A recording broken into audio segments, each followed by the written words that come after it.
Hi, everyone. It's so wonderful to be here. Andrea, I feel like we should get started.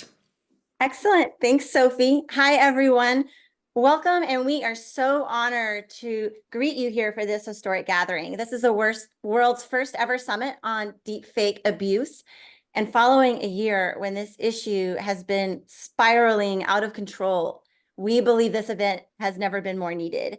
There's never been a space to bring together the world's leading survivors, thought leaders, researchers, advocates, academics to assess the state of deepfakes in 2024 and what we can actually do together about the problem. So first, before we get started, let's start by defining the issue.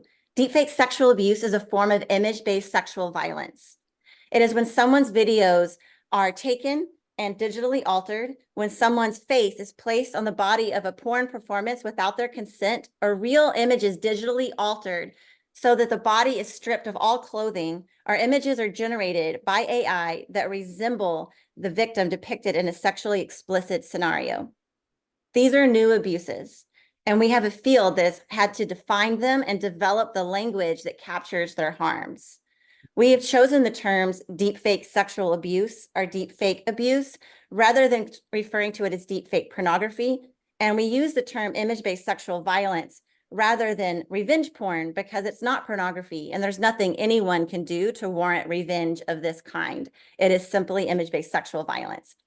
I'm Andrea Powell, and I run and convene the Reclaim Coalition, and I'm welcoming you all here on behalf of our co-organizers, which are My Image, My Choice, which is a movement that amplifies survivor stories of deepfake sexual abuse, and it's from the creators of the incredible documentary Another Body. If you haven't seen it, please do. And also the Joyful Heart Foundation. And I'm going to share a little bit about them. The Joyful Heart Foundation is a national nonprofit founded 20 years ago by Law and Order Special Victims Unit actress and advocate Mariska Hargitay. And it's set to transform society's response to sexual assault and domestic violence and child sexual abuse.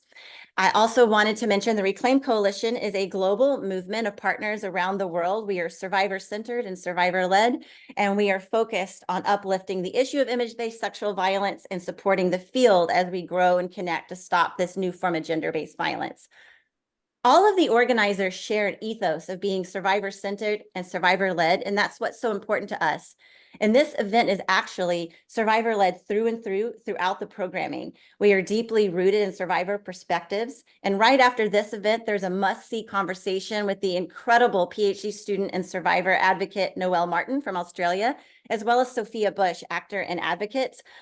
We also have expertise threaded throughout our top-level discussions of law and policy. This is a survivor-led field. It is the bravery of women like Noelle, Norma, and Bree sharing their stories and also working together to uplift this issue in a meaningful way. In Australia, we have Noelle Martin. Norma is the chief of staff at Carey Goldberg Law Firm, which is also a survivor-led law firm supporting literally thousands of survivors across the globe. She is also the founder and host of Oral Arguments podcast you can find on Apple or Spotify. And finally, Breeze from Electo AI has developed an AI company that offers a facial recognition tool that basically gets to image-based sexual violence before it happens. So it helps survivors now and prevents the crime in the future. These women and so many more who you're going to hear from in the next 2 days are who keep us grounded and rooted in the belief that image-based sexual violence, including deepfake harm, is not inevitable. It is something that together as a community, and that means you listening in, can help stop and make sure that it's a thing of the past. So thank you very much for being here. We're so excited to have you. And now on to Sophie. Thank you so much, Andrea. And likewise, also wanted to thank everybody that's tuning in.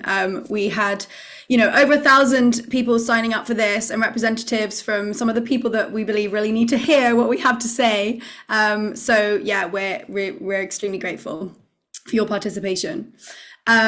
So yeah, I wanted to start by building a picture of the landscape of this abuse and kind of how it stands today, and also a bit of a sense of how this threat is developing in 2024. It's a very fast moving field, so just give us a bit of grounding. So My Image, My Choice has been pulling together the work of pioneering researchers, journalists, investigative reporters, and we've built a kind of dossier of research into this field. And if anybody would like to receive that dossier, it's pretty comprehensive, it's quite long, but it's quite exhaustive as well, then please get in touch with us. So to frame this discussion, we need to first and foremost understand that this is an issue that is growing exponentially. In 2023, more deepfake abuse videos were shared than the total number from every other year in history combined. So on a graph, that is literally an extremely severe upwards trajectory.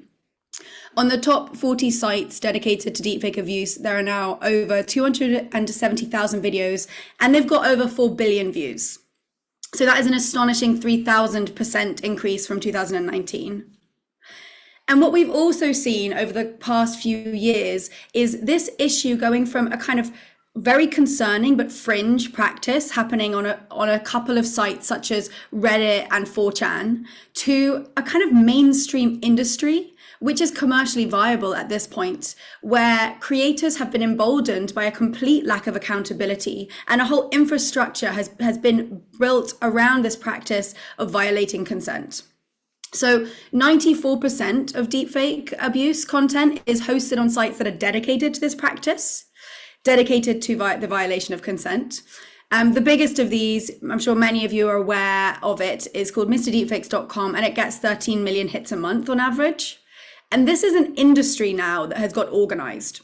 So creators are making pretty substantial money. We know of some that are making over $20K a month. We've seen creators hiring assistants to help with the volume of commissions that they're receiving.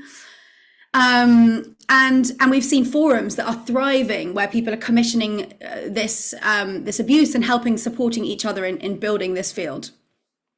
And what we saw in 2023 was this really concerning development of the growth of nudify apps and other kind of easy to use web services that allow anybody to do this.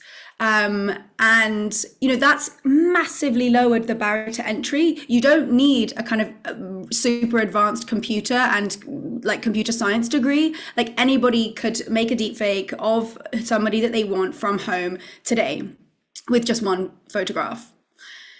And so again, in terms of the nudify apps themselves, the rate of increase is similarly vast. In January 2023, there were just a handful of these apps. There are now over 300. 80% of them have launched in the past few months. One on its own, called Order SVU, processed 600,000 photos of regular women in the first 21 days after it launched. And what this has actually resulted in is that the most targeted group in 2023, in terms of the number of victims that were impacted, is no longer female celebrities, but ordinary women. And we will go on throughout the course of this summit to discuss legislation. And of course, this is a new field and there are some legitimate challenges. Creators are pretty tech savvy and good at using VPNs. Sites might be difficult to pin down, hosted overseas, hidden behind layers of proxy companies, etc. But what I think has shocked all of us is the accessibility of this practice on the mainstream internet. It's not just these individual sites, it's all of the kind of reputable players or supposedly reputable players that enable and profit off the explosion of this industry. And I think that, the tech sector in particular bears a huge responsibility for the way that this practice has become normalized. And that normalization is the normalization of gender-based violence in many cases. So I particularly wanted to highlight that in our research, and especially the work of the incredible researcher Genevieve O, we have found that Google search specifically drives 68% of all web traffic to deepfake sites. And Google search also drives traffic to sites, how-to tutorials and apps, even when search users are not specifically looking for this material. I also wanted to highlight that nudify apps we found to be widely accessible on the App Store. We've seen Microsoft's AI generating software being used to create images despite guardrails. We've got a huge issue in terms of the way that code is being shared on platforms like GitHub. So, and we've seen the way that deepfake abuse can go viral on social media sites like X. I think the Taylor Swift example was a really concerning one, where we saw 47 million views on material in 24 hours. These guardrails are not working. Not enough time, care, and thought is being put into making sure that they're actually stress tested and effective. So as Andrea mentioned earlier, there is an incredible conversation which is soon to begin between Noelle and Sophia, and they will talk about the impacts of this abuse. But I wanted to share a couple of statements from the My Image, My Choice coalition, because I wanted to paint a picture of the breadth of this abuse and just frame this entire discussion by thinking about the social, societal, and cultural harms of the silencing effect. Amnesty International brilliantly coined the term the silencing effect to talk about how this abuse shrinks the lives of victims, who are predominantly women, although absolutely not exclusively, and the imprisoning and effect and the way that this abuse can seep into every area of your life, because often it's quite intangible. You often don't know who's targeted you. You often don't know how far the images have reached, how many people have seen them. So that sense of a loss of control can be extremely overwhelming and can be really shape somebody's life. So Helen, a 34-year-old teacher who was targeted, started experiencing panic attacks after she became a victim of deepfakes. She said that every time I leave the house, I get a sense of dread. Everyone I passed in the street, I just felt like they knew. Chrissy, a YouTuber, told us, it felt like the image was kind of like ammunition that could be used against me for the rest of my life. It just became very easy to think about how death would be much easier than living this hell. And the tragic reality that feels important to state right up front is that, what Chrissy was talking about, the questions around suicide, is something that has happened multiple times already, especially with young women. There are several devastating cases of young women who have taken their lives as a result of this. And one in particular wrote to her mum, she was 17, a letter starting with the line, "Mum, believe me, the girl in those pictures is not me." So, I think it's a depressing place to begin this conversation, but also a really important one to understand the depth of this issue and the gravity of this issue and the need to find solutions, both in terms of tech, in terms of policy, in terms of activism. So we're really grateful for everyone that is here in this call right now.